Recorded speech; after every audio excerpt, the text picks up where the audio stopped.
আপনারা জন্য কোশ্চেন করছেন ইউনিভার্সাল ক্রেডিটের অ্যাপয়েন্টমেন্ট এবং কোচ ওয়ার্ক কীভাবে চেঞ্জ করা যায়, আর ব্যাংক স্টেটমেন্ট কাদের চেক করে। ব্যাংক স্টেটমেন্ট নিয়ে অলরেডি একটা ভিডিও করছি, তাও আবার এক্সপ্লেন করতেছি। প্রথমে আসি ইউনিভার্সাল ক্রেডিটের অ্যাপয়েন্টমেন্ট কীভাবে চেঞ্জ করবেন এবং কোন কোন কারণে আপনি ক্যান্সেল করতে পারবেন, এবং আপনি কীভাবে আপনার কোচ ওয়ার্ক চেঞ্জ করবেন যদি সে রুড হয় অথবা ভালো না লাগে। সো ইউনিভার্সাল ক্রেডিটে আপনাকে এখন বর্তমান যে কাপলের থ্রেশহোল্ড, আপনারা যারা সুইচ করছেন আগের ট্রেডিশনাল বেনিফিট থেকে ইউনিভার্সাল ক্রেডিটে, আপনার অলমোস্ট 1200 পাউন্ডের মতো 1189 পাউন্ড আপনার হচ্ছে কম্বাইন কাপল ইনকাম করতে হবে। ঠিক আছে, এর কমে যদি আপনি ইনকাম করেন, আপনার যিনি কম করতেছেন তাকে আপনার অ্যাপয়েন্টমেন্টের জন্য ডাকবে। সো নর্মালি আপনার ওয়ান্স এ উইকে ডাকে, আবার কেউ কেউ 2 সপ্তাহ পর পর অ্যাপয়েন্টমেন্ট দেয় যদি আপনি কিছু মিনিমাম ইনকাম করেন। আবার কখনো মাসে একবার অ্যাপয়েন্টমেন্ট দেয়, অথবা ওদের অ্যাপয়েন্টমেন্ট দেয় না যদি দেখে আপনি একটা জবে আছেন, কখনো বাড়তেছে কখনো আপনার ইনকাম কমতেছে। সো আপনারা যদি ওদের যে ইনকাম থ্রেশহোল্ড 1189 পাউন্ড আপনারা যদি মিট না করতে পারেন, আপনার হাজব্যান্ড যদি মিট না করতে পারে জবের মাধ্যমে, তাহলে সে সেলফ এমপ্লয় হিসাবে কাজ করতে পারে চাইলে। অথবা সেলফ এমপ্লয়ের ক্ষেত্রে ওনার কোনো সমস্যা হবে না, উনি প্রতি মাসে ওনার যে ইনকাম আপনার এমপ্লয়মেন্ট থেকে আসে আর সেলফ এমপ্লয়েড থেকে যে ইনকামটা উনি রিসিভ করে ওইটা ওনাকে শুধু ডিক্লার দিতে হবে।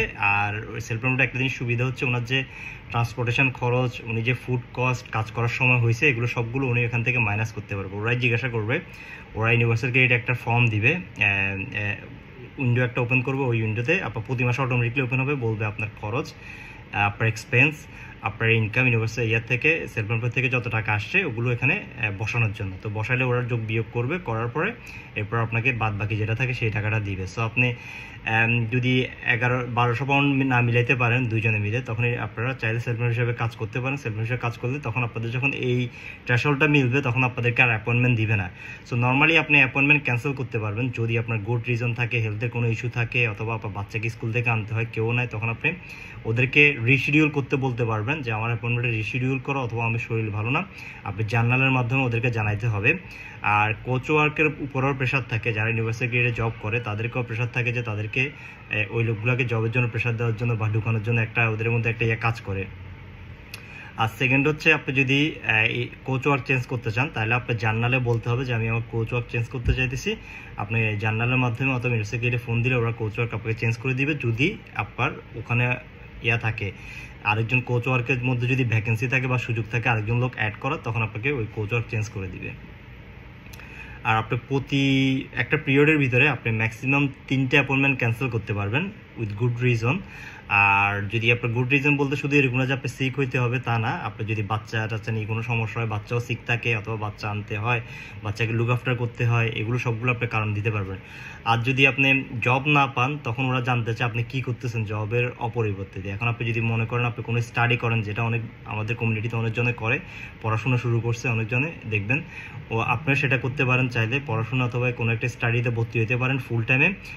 নর্মালি আপনি ফুল টাইম মানে কি 5 দিন ক্লাস করতে হয় তা না, আপনি নর্মালি 2 থেকে 3 দিন ক্লাস হয় মোস্ট অফ দেম ইনস্টিটিউশনে। আপনি এরকম না ফেল করলেও কোনো সমস্যা নেই, পাস করলেও ওদের কোনো সমস্যা নেই, অ্যাজ লং অ্যাজ আপনি কোনো একটা জিনিস নিয়ে বিজি আছেন, তখন তারা আপনাকে অ্যাপয়েন্টমেন্ট দিবেন। আর আপনি যদি ফ্রি থাকেন কিন্তু টাকা ইনকাম করতেছেন না, আপনার বাচ্চারাও স্কুলে যায়, আপনার হাতে অনেক সময় আছে, আপনি যদি তখন তারা আপনাকে অ্যাপয়েন্টমেন্ট দিবে। আর আসি ব্যাংক স্টেটমেন্টে কখন চেক করবে? ব্যাংক স্টেটমেন্ট সবাইকে চেক করবে না, যদি কারো সন্দেহ হয় তখন তারা ব্যাংক স্টেটমেন্ট আপনার পাঠানোর জন্য রিকোয়েস্ট করবে, আপনাকে অথরাইজ লেটার লিখে পাঠাবে আপনার অ্যাড্রেসে, অথবা জার্নালের মাধ্যমে জানাবে। মোস্টলি লেটার লিখে পাঠানোর কথা আপনার বাসার অ্যাড্রেসে, অথবা জার্নালের মাধ্যমে জানানোর কথা আপনার যদি ব্যাংক স্টেটমেন্ট রিকোয়েস্ট করে। এটা কখন হয়? অনেক সময় অনেকজন লোকজনের সিকিউরিটি বা বিভিন্ন ট্যাক্সিতে কাজ করে বিভিন্ন কোম্পানির মাধ্যমে, ওনারা ওই কোম্পানিগুলোকে ওনাদেরকে এনআই দেওয়ার পরে ওনারা হয়তো বা বছরের শেষের দিকে এই টাকাগুলো ডিক্লেয়ার করে কাকে দিছে। সো প্রথম দিকে দেখা যায় ইউনিভার্সিটিকে কিছু বলে না, আপনার টাকা কামাইতেছেন সেলফ এমপ্লয়েড থেকে, আপনিও ডিক্লেয়ার দিলেন না, আপনি ভাবতেছেন হ্যাঁ ডিক্লেয়ার তো দিলাম না, ওরা আমাকে ডাকে না, নিশ্চয় ওরা জানে না যে টাকা এগুলো আসলে আমার কোম্পানি আমার নামে ডিক্লেয়ার দিচ্ছে ওদের কাছে। এটা কি হয়, অনেক সময় কোম্পানি যখন অ্যাকাউন্ট সাবমিট করার পরে ইয়ার এন্ডের পরে ওরা অথবা ইয়ার এন্ডের আগে বছরের শেষের দিকে অ্যাকাউন্টিংয়ের বছরের যে শেষের দিকটা থাকে ওই দিকে তখন তারা ডিক্লেয়ার করে যেসব এনআই থ্রুতে ওরা পেমেন্টগুলো করছে। তখন হয়তো বা আপনার ইউনিভার্সাল ক্রেডিট সন্দেহ করলে তখন বলে যে ব্যাংক স্টেটমেন্ট জমা দিতে। এই জন্য আপনি সবসময় আপনি সেলফ এমপ্লয়েড থাকা অবস্থায় কী কী খরচ করছেন, কত টাকা ইনকাম করছেন, এগুলোর হিসাব রাখবেন। যদি আপনি কাজে যাওয়ার সময় যে আপনার যে ট্রান্সপোর্টেশন খরচ অথবা যে প্রাইভেট কার ইউজ করেন, আপনার ফুয়েল, ইন্স্যুরেন্স, একটার পার্ট সবগুলোর একটা অংশ আপনি ওখান থেকে আপনি অ্যাড করবেন খরচের খাতাতে। আর তারপর হচ্ছে আপনি যদি বাইরে কোনো কাজে থাকা অবস্থায় খাওয়া দাওয়া করেন এগুলো আপনি রাখবেন, কস্ট এগুলো সবগুলো আপনি একটা ইয়েতে লিখে রাখবেন নোট করে। যদি ইনকেস আপনাকে সাবমিট করতে হয় তখন আপনাকে এই খরচগুলো আপনি দেখাবেন, তাহলে আপনার ইনকামটা কমে আসবে, কারণ আপনি খরচ এগুলো যখন সাবমিট করবেন। So hope that help and thanks for watching.